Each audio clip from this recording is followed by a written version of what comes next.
Okay, last example. So here's page 26, but then I think we're going to keep going. So there's 26. And we're just going to end with this last example here. I'm on the top of page 27.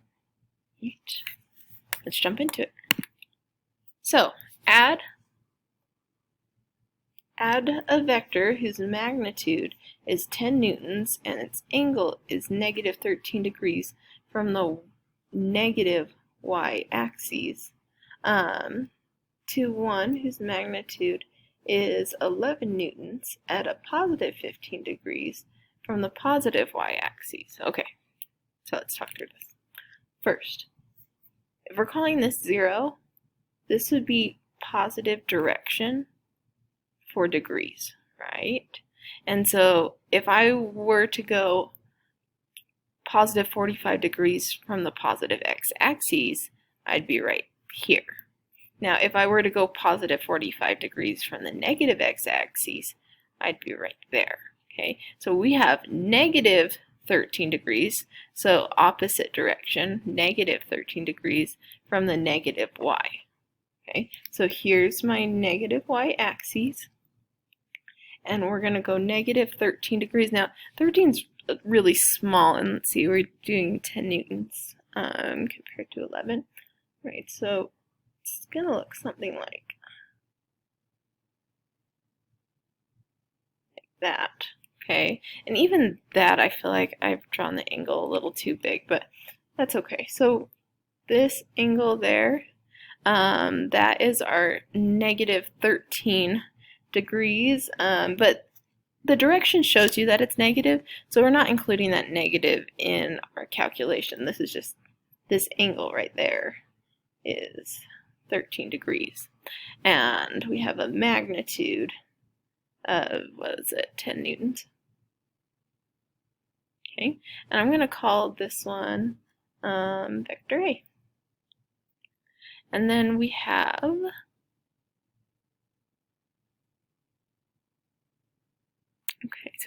add a vector whose magnitude is 10 newtons, an angle from the negative y-axis, to one whose magnitude is 11 newtons, and it's positive 15 degrees from the plus y-axis. Okay, so here's my plus y-axis, and now we're going positive 15 degrees, and again, it's a really small angle, 13 and 15, so we want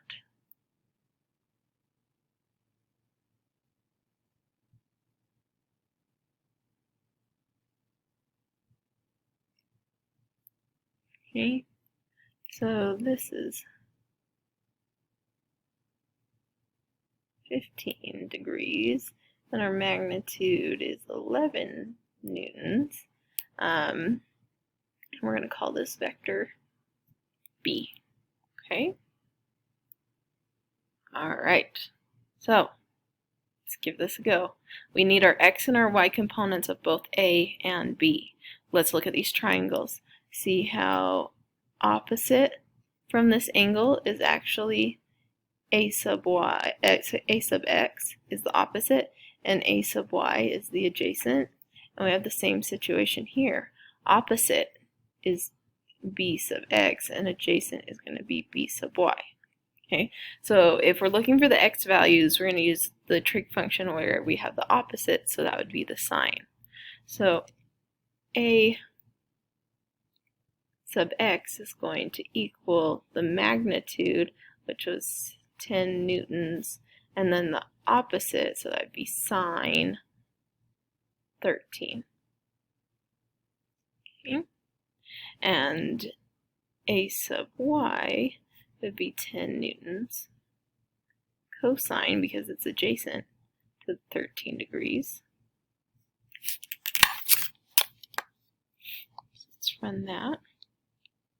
10 times by the sine of 13.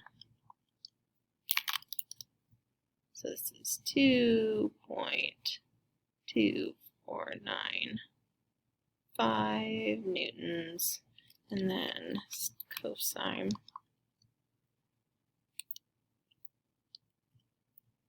9.7437 newtons.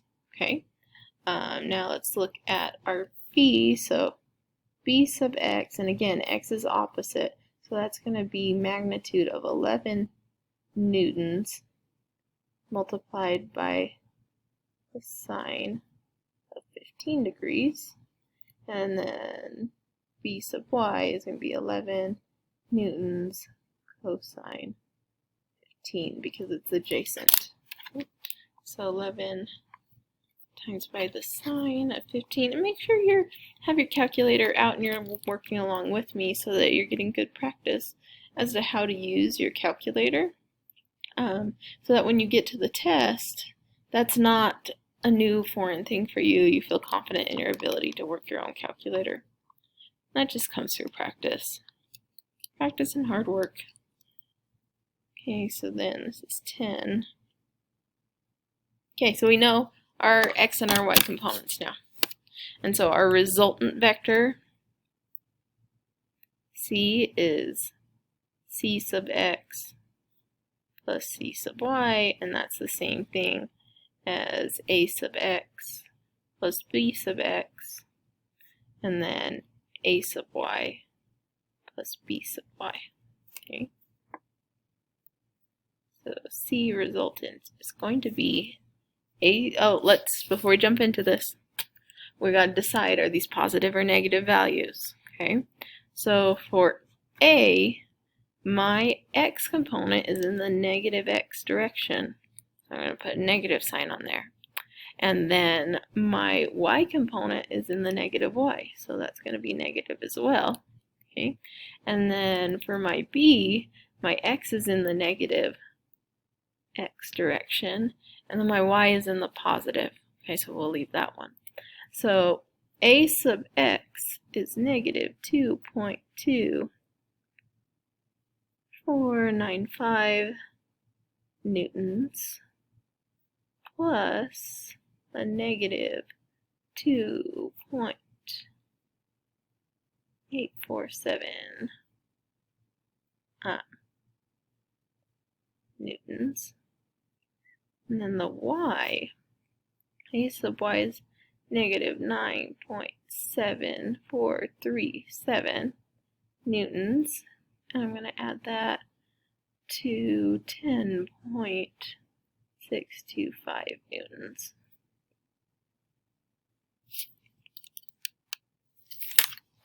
Okay, so I'm going to run those numbers. So I'm going to take the negative 2.24 number. I'm going to add that to the negative 2.8 number.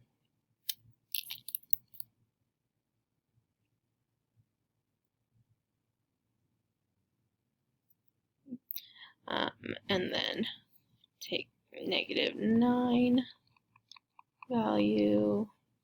I'm going to add that to the positive 10 value. 0.885 Newton range. Okay. So in the x direction, because what if we were adding these vectors, right? So we would be taking this and we'd be adding it right here, and so we'd have this tiny little resultant that's right here, and we see that. We see negative 5 in the x direction, and then we're barely anywhere in the y direction. And so those are reasonable numbers. That makes sense to us. Okay. And so now that we've looked at that and said, yes, that seems reasonable, let's figure out the magnitude of c. And so again, if our resultant c is just teeny tiny, just kind of like, it probably really would be like right in there. Let's see. We can figure out that by breaking it up into its c sub x and its c sub y. And so we'd have the magnitude of c is equal to, and I guess I'm going to get rid of the hat because now we're talking about magnitude. It's equal to the square root of c sub x squared plus c sub y squared. Okay. So I'm going to plug that in my calculator. c sub x squared plus c sub y squared. And be very careful when you're entering these negative values, because it's just like that negative 5.5 times by negative 5.5, and sometimes your calculators don't want to read that and they want to tell you have a non-real number. So put that negative number in parentheses by itself and it should clear up that issue. So I'm getting a final value of 5.172 newtons. And if we have barely anything in the y, and most of it is in the x here, it would make sense that the magnitude would be close to that x value. And again, listen closely, I'm saying magnitude. This is the magnitude. I've not specified the direction at all with this number. This is the length of the line, which represents the magnitude. Okay. Now, what do we think this angle is? So opposite from that angle would be the y component, and adjacent would be the x. And so tangent theta would be opposite, which would be c sub y, divided by adjacent, which would be c sub x. So theta would equal tan inverse of c sub y over c sub x. Okay. So I'm taking c sub y, this number right here, I'm going to divide it by c sub x, that number right there. Let's treat this like a magnitude, so we're going to drop the negative for the time being.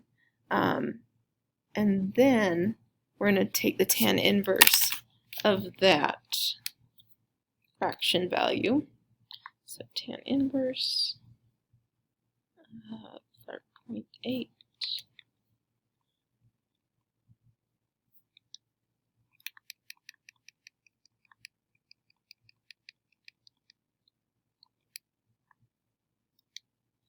And so that gives us an angle of 9.81 degrees, which again, that's going to be such a small angle, and so that all makes sense. It's logical, right? Okay, guys, good job. Learning target 2 is a big one. It took us a couple days to go over it all, and really, I want you to know that you're not going to get this in the first try, and that's okay. So you may need to watch the videos a couple times, and you may need to do those other practice problems and do these practice problems, or meet with me when we have those Google meetings, which are Tuesday from 3 until 3:30 p.m. or Wednesday from 7:30 until 8. I'd love to meet with you and work through one of these problems together. So let me know if you have any questions.